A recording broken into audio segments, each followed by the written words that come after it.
Good morning, everybody. In one of my earlier postcards, I made mention of the fact that I would do a brief segment on map reliance in reading and how to find beautiful campsites. So here's a brief look at how that works for me. We all have access to the same vast informational map sources, so there's nothing here that distinguishes my abilities from yours or anybody else's. Familiarity is key, and the more you rely on your map reading skills, the better you will become over time at finding really great locations. I never know from one night to the next where I will be staying, so reliance on the map for me is fundamental. So let's take a closer look here with this one small example.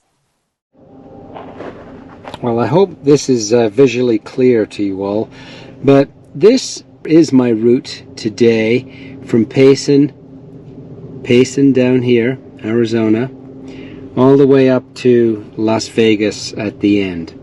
Now, I don't intend to go all the way to Las Vegas.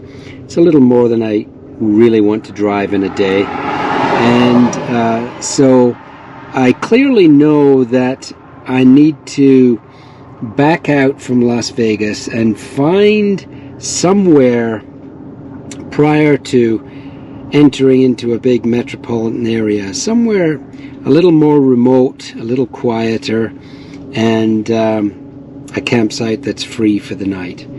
So what I've done is I've been following Route 66, the old historic 66 today, but up here, up in this vicinity, we have the Grand Canyon, and it filters all the way down into here, the lower end. And then up over here, we have Lake Mead and the Hoover Dam. So there are only so many roads that kind of circumnavigate this massive area. So the selections are limited, but I elected to take as many of these little back roads as possible, avoiding the main Highway 40 altogether.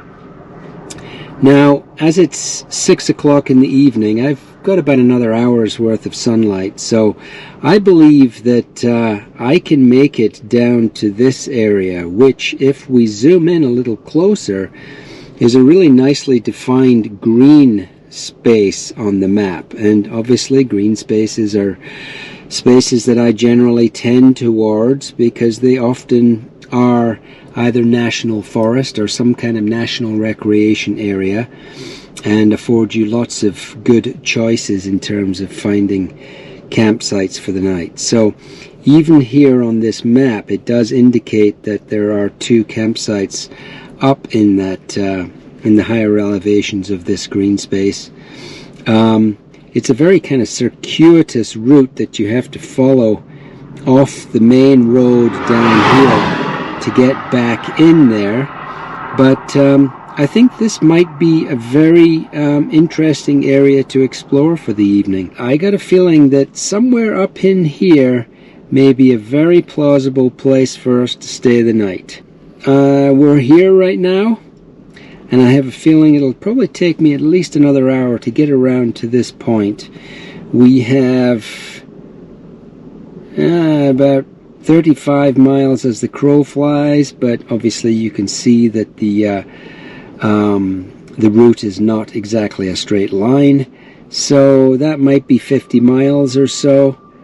Plenty of time in the next hour, I think, to make it over there and check it out. So let's see how this works out, see if my assumptions are correct. Well, we don't have too much further to go before we need to make that right-hand turn, head up into the mountains, and check out those potential camp areas.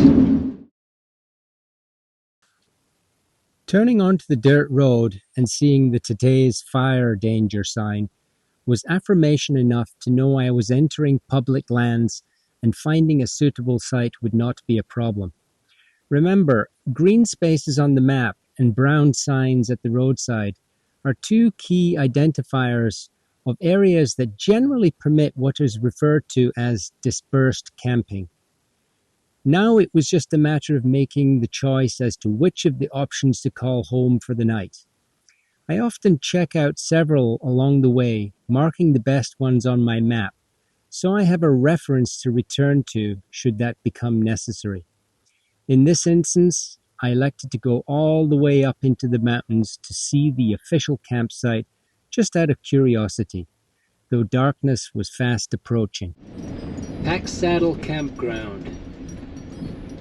Bureau of Land Management. Okay, so that's who oversees this land. Well, the little campground at the top of the hill didn't really pan out. There was nobody else there. There was a toilet. But as far as I was concerned, it didn't really suit my needs. So I turned around, came back down the mountain, passing, unfortunately, an absolutely stellar sight right on the top of the mountain range. Very, very top.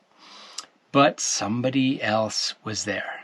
And that's the risk you always run when you go to these lengths to try to find the optimal place. Well, I think it's fair to say that this is a pretty awesome campsite. I'm about 80 miles south of Las Vegas, up in the mountains. I have no idea what these mountains are called. I'm going to have to look a little more closely and determine that. It pays to study hard, take some chances. It was dark by the time I situated myself here at this site. It worked out. That's all that counts.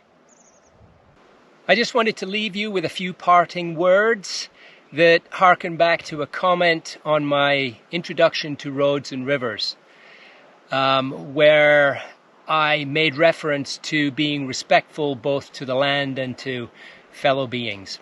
An example of that to me is your ability to come and enjoy a place like this and leave without a trace. After all, we are guests here. You wouldn't exactly be a guest in somebody's house and leave it in worse condition than you found it, would you? You wouldn't be invited back. Unfortunately, there's no gatekeeper here to say you can come or go again based on your past history. It's important, very important, for the next person, and is a very respectable act to leave a place as you found it, or if not, in better condition. Not everybody does, and I wish that was not the case, and going forward, I hope that that will be the case, that people can just do a better job of keeping their environment clean.